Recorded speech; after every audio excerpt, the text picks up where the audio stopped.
At Volunteer New York, we value community and we value volunteerism. And I think in many ways, so does Joe. And that's been very clear in how it is that he's lived his life personally and professionally. He is someone that cares about community. He is someone who cares about people. He is someone who also nurtures those relationships to make sure that there is more than an investment in just finances, but really in people for the long-term haul. Yes, I was born and raised in Mount Vernon. I was actually grown up a block away from the club. My youth was spending time here. Joe Roberto is the story of why Boys and Girls Clubs are so important. It's a kid who was a kid in Mount Vernon growing up, whose life has become an example for others. It started with family. Boys and Girls Club helped feed and develop that. And he, for many years, has given back. I was going to school and I was working as a grocery clerk. Well, there used to be a gentleman that came shopping in the store, and nobody ever wanted to pack his bag because you'd have to carry him a couple blocks up the hill, but I would always do it. And then one day he came into the grocery store.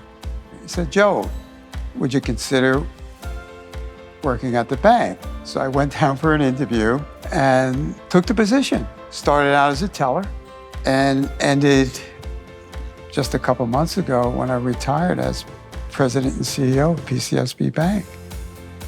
But I always remember that that door was open for me.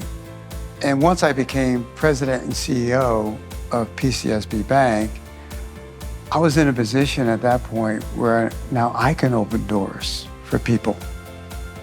When we went from the community bank that we were to a public bank and we went IPO, one of the things that Joe insisted upon was that we form a foundation, put funds aside for the foundation to continue his efforts to provide to the community and to not-for-profit organizations that were in need of funds, funding, and support. And the foundation is his legacy.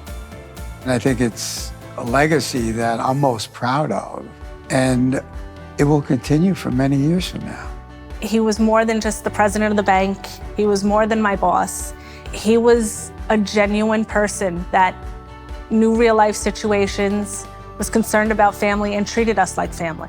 And that means everything to me.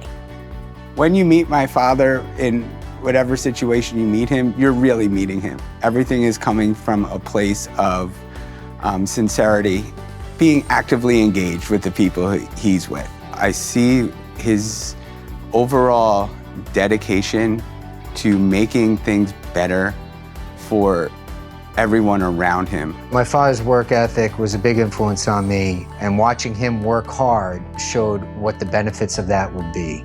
Forget that he is the president, the former president, CEO, and chairperson of the bank. When he's able to say that community is part of who I am, he's not just saying it in words, but you understand it's who he is because he's lived it. When Volunteer New York approached me about becoming their Legacy Award winner and knowing so much over the years how great of an organization was, I couldn't say no. And if my story as a Legacy Award winner can now inspire other people to get involved, I've accomplished something. It's important for people to understand that there are people in our communities that need help. And maybe you don't have the ability to provide the dollars that they need, but you can volunteer your time. And understanding that if I have the time to volunteer to support these nonprofits, I am now helping those people that need help the most. That's why I think it's important.